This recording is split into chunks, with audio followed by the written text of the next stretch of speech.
Hello friends, आज हम बात करते हैं एक्सरसाइज 9.1 के क्वेश्चन नंबर 6 की। तो क्वेश्चन नंबर 6 में यहाँ पे एक लड़का है जिसकी लंबाई 1.5 मीटर टोल है। ये खड़ा है कुछ डिस्टेंस पे, एट अ सम डिस्टेंस, मतलब from a 30 meter tall building. एक 30 मीटर की टोल लंबी बिल्डिंग है, उससे कुछ डिस्टेंस पे लड़का खड़ा है जिसकी जो हाइट है वो 1.5 मीटर है। And the angle of elevation from his eyes, उसकी आइज से angle of elevation of the top of the building, मतलब अगर वो अपनी आंखों से बिल्डिंग के टॉप को देखता है तो एंगल ऑफ एलिवेशन यहाँ पे 30 से 60 हो जाता है अगर वो वॉक करता है बिल्डिंग की तरफ। यहाँ पे दो केसेस हैं, एक बार एंगल ऑफ एलिवेशन 30 का है, एक बार एंगल ऑफ एलिवेशन 60 का है। तो हमें एक सिचुएशन ऐसी लेके चलनी पड़ेगी जहाँ पे लड़के की आई बिल्डिंग के टॉप से 30 का एंगल बना रही होगी, और दूसरी सिचुएशन में हमें थोड़ा सा उसे बिल्डिंग की तरफ वॉक करा देना है और उसमें एंगल चेंज होकर ये 60 हो जाएगा। तो यहाँ पे ये बताना है कि उसने बिल्डिंग की तरफ कितना वॉक किया है, बिल्डिंग की तरफ वो कितना चला है। तो इसकी हम फिगर बनाते हैं। यहाँ पे एक हम लेते हैं 30 मीटर की टोल बिल्डिंग।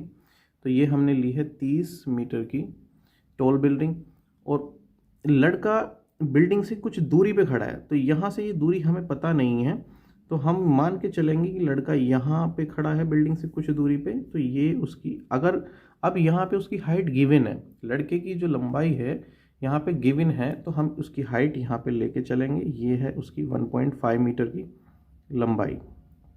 तो लड़के की जो हाइट है, तो ये जो लड़के की हाइट है हमें गिवन है और हमने लिया है इसको यहाँ पे 1.5 मीटर जो क्वेश्चन में दिया है। अब लड़के की आंख जो होगी इसके यहाँ पे होगी। अब ये अगर आंख से इस 30 मीटर की बिल्डिंग के टॉप को देखता है तो ये एंगल बनता है।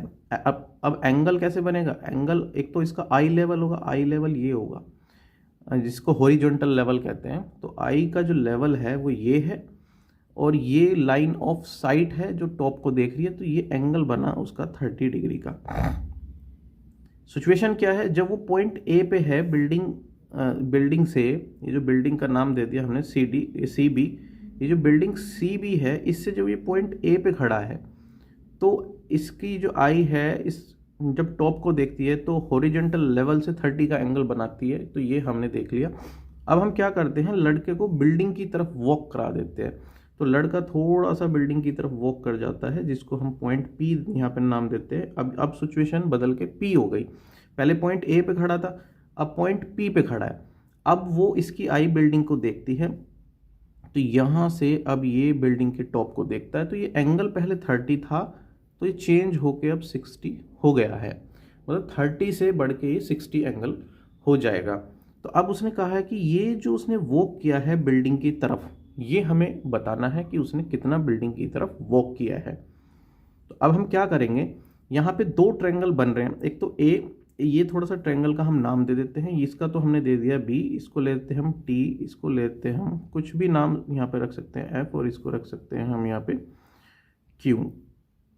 तो अब इसमें क्या करेंगे, यहाँ पे दो ट्रायंगल है, एक तो सी क्यू टी, ये भी एक राइट ट्रायंगल 90 डिग्री का एंगल यहाँ पे है।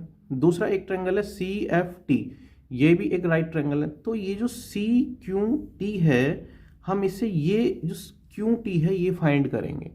जब ये क्यू टी फाइंड हो जाएगी उसके बाद हम ये एफ टी फाइंड करेंगे इस ट्रायंगल की हेल्प से। जब एफ टी फाइंड हो जाएगी तो क्यू टी में से हम एफ टी माइनस कर देंगे, तो ये क्यू एफ आ जाएगा। और ये जो क्यू एफ है यही ए पी है, मतलब यही उसका क्या है, वॉक डिस्टेंस जो उसने बिल्डिंग की तरफ चली है। यही वो डिस्टेंस है जो वो बिल्डिंग की तरफ चल रहा है, ये ए पी। और ए पी ही क्या है, क्यू एफ। तो हमें क्या निकालना है यहाँ पे, क्यू एफ। हमारा मेन मोटिव होना चाहिए कि हम क्यू एफ कैसे निकाल लें। अब ये बिल्डिंग 30 मीटर की है, बिल्डिंग ये 30 मीटर की है। अब ये 1.5 है, तो यहाँ से यहाँ तक ये भी क्या होगा, 1.5 ही होगा मीटर। तो ये 30 मीटर में से वह जब हम 1.5 मीटर माइनस कर लेंगे तो हम यहाँ से सी टी निकाल सकते हैं। तो सी टी जब यहाँ पे माइनस करेंगे 30 मीटर में से 1.5, तो 30 में से गया 29 और 29 में से 0.5 गए, तो ये 28.5 आ जाएगा। तो ये हुआ हमारा सी टी 28.5। अब ये सी टी हमने क्यों निकाला, क्योंकि जब हम सी क्यू टी ट्रायंगल पकड़ेंगे तो उसमें हमें इसकी सी टी की ज़रूरत पड़ेगी, परपेंडिकुलर की ज़रूरत पड़ेगी, तभी हम क्यू टी फाइंड कर पाएंगे with the help of this angle 30। और जब हम सी एफ टी एंगल पकड़ेंगे उसमें हम एफ टी तभी फाइंड कर पाएंगे जब हमें एक साइड गिवन हो। तो एक साइड गिवन ये हमने इसलिए फाइंड की है ताकि हम इसकी एक साइड पहले से ही निकाल के रखें, और एक एंगल हमें पहले यहाँ पे पता है, तो हम एंगल और साइड की हेल्प से हम ये एफ टी निकाल लेंगे, और एफ टी और क्यू टी ही हमें निकालना है, ताकि फिर उसको माइनस करेंगे तो ये क्यू एफ हम इजीली फाइंड कर सकते हैं। तो इसलिए हमने यहाँ पे ये पहले सी टी को फाइंड किया है। अब हम चलते हैं बड़े वाले ट्रायंगल में जो बाहर का ट्रायंगल है, ये सी क्यू टी ये जो ट्रायंगल है। अब चलते हैं इसमें इन ट्रायंगल सी क्यू टी, इस ट्रायंगल में जब हम बात कर रहे हैं तो इस ट्रायंगल में हम निकालना चाहते हैं क्यू टी, क्योंकि क्यू टी यही मेन है। जब ये क्यू टी निकलेगा और एफ टी निकलेगा, जब माइनस होगा तभी क्यू एफ आएगा, तो हम यहाँ पे क्यू टी निकालना चाहते हैं। तो क्यू टी बड़े ट्रायंगल के लिए बेस है, यानी कि ये इसका बेस है, ये परपेंडिकुलर है और ये इसका हाइपोटेनियस है। तो हमें ऐसा ट्रिग्नोमेट्रिक रेशो पकड़ना है क्योंकि हमारे पास परपेंडिकुलर है और हमें बेस निकालना है with the help of angle 30। तो ये हम पकड़ेंगे, ऐसा ट्रिग्नोमेट्रिक रेशो पकड़ेंगे जिसमें बेस परपेंडिकुलर और बेस आता हो। तो यहाँ पे हम tan के बारे में बात करेंगे, परपेंडिकुलर अपॉन बेस। तो ये जो परपेंडिकुलर अपॉन बेस है ये tan ट्रिग्नोमेट्रिक रेशो में आता है। तो हम यहाँ पे tan थीटा लगाएंगे, tan थीटा। ये जो tan थीटा है ये क्या होता है, परपेंडिकुलर को जब हम बेस से डिवाइड करेंगे तो tan थीटा होता है हमारा परपेंडिकुलर अपॉन बेस। तो परपेंडिकुलर हमें पहले से ही पता है 28.5 है, तो यहाँ पे हम 28.5 रखेंगे। बेस क्या है, ये क्यू टी है, बड़े ट्रायंगल के लिए बात कर रहे हैं, सी क्यू टी के लिए बात कर रहे हैं। तो बेस है यहाँ पे क्यू टी, ये हम क्यू टी फाइंड कर सकते हैं। और ये जो थीटा एंगल है ये 30 है, तो यहाँ पे हम थीटा की जगह 30 पुट करेंगे, तो ये हो गया हमारा 30।